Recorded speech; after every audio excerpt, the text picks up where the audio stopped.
The structure and relationship of elements is a theme that plays through all art, whether it's music or building a building. In building, one brick can represent a single element of your song, whether that's a melodic motif, a drum groove, a specific lyric, or even a bar of 4/4 time. But a single element doesn't make a song. You've got to layer that element and start repeating it, and pretty soon you see patterns and structures start to emerge. But repeating patterns gets boring pretty quickly. The same thing over and over and over again just becomes background noise. So you start introducing contrast into the repetition, and all of a sudden things start getting interesting again.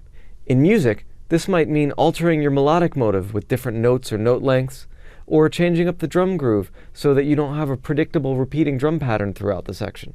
Then, as you start using contrast on the smaller scale to make your patterns interesting, bigger patterns start to emerge. And you can start balancing contrast and repetition on a larger scale to make even more interesting patterns. But be careful. If you use too much contrast, your listeners might not be able to pick up on patterns on the larger or the smaller scales. If you introduce too much contrast, it might start to feel like chaos. And chaos isn't a bad thing if the intent of your song is to make the listener feel chaos.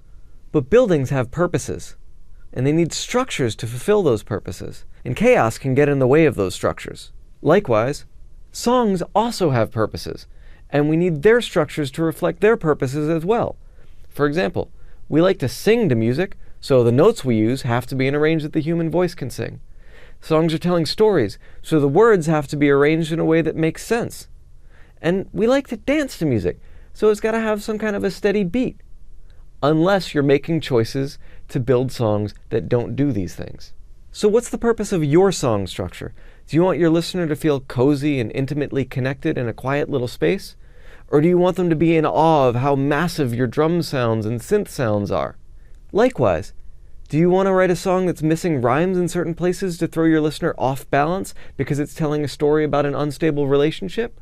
Or do you want all the rhymes in exactly the right places so the listener doesn't have to think about the rhyme relationship and can just get a lot of information? As you're working on your songs, remember, all the elements that you're putting into place aren't good or bad, they're just elements. It's how they relate to each other that makes the song great. After all, you could write a really amazing melody in one song, but then put it in another song and it sounds all out of place because it's in a different key, has a different tempo, and nothing seems to fit right. It's not that the first melody is wrong, it's just that it doesn't relate to the things in the other melody the right way. So now that you've seen how individual elements can relate to each other and build larger patterns, what kind of elements grab your attention? Cool chord progressions? Interesting melodies? Fast rhythms or slow? And how can you piece those elements together to tell the story that you want to tell?